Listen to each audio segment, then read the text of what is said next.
Welcome back to this look at Park Street Collegiate Institute's 50th anniversary. One of the things that Park Street was known for was theater, dramatic arts, specifically the annual school musical. And it all began with one man, Ted Duff. Actually, Ted Duff came to Orillia and Park Street to start the first drama program in town. We started back in 1969, and the first thing we did was a little variety show at the Park Street Gym that we called the Park Street Players right from get-go. And then we did Abner in the Opera House the next year, Little Abner, and it just seemed like a logical name, Park Street Players. Under the wing of a B-25. The Park Street Players became known to many people beyond the walls of the school. Ted took them on the road every summer. We started right that summer, taking it out to resorts in the summertime, separate from the school. We still called it the Park Players, but it was Fern Resort and Bayview Wildwood, and this Grandview here when it was Grandview, and Torpet Lodge, Cleveland's House, Peyton House, all these places in Muskoka, and we performed there. And then we made it sort of a tradition, because I had a band. The Ted Duff Trio played everywhere. There are all these posters you can see on the wall later. And I said, well, look, Bob Cornell and all of these other resort owners, why don't you let us do a play there? And so we started doing that. And, bundle all the kids into an old bus. We used to be able to rent a school bus for $40. Drive over and pick up all the kids, drive up there, and we'd do a play. Brad Mills, Many students who passed through the Park Street Players stayed in dramatic arts.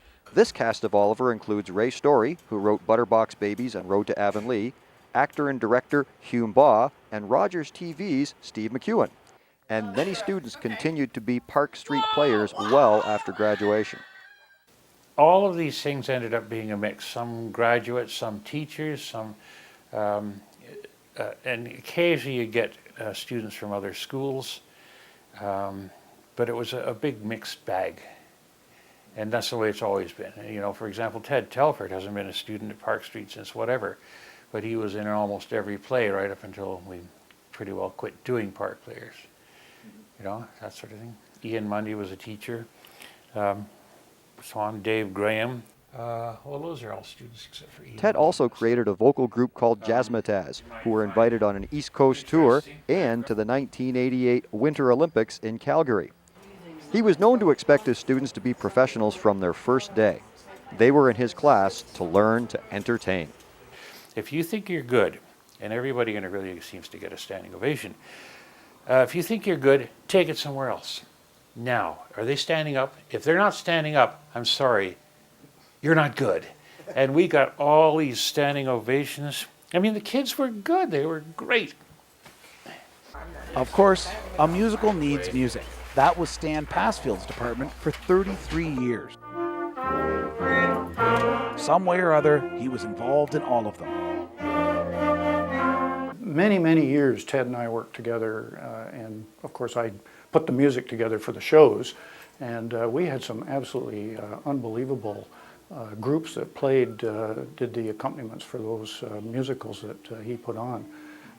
But there were some years when, for various reasons, the show that they were doing, maybe it wasn't as applicable, or they only needed a few players or whatever, but we had a great time. That was the year before I came here.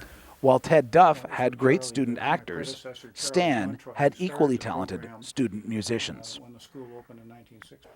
My highlight of that really was probably the year we did Jesus Christ Superstar, and there was no band score for that particular show. It was just keyboard, bass, and percussion.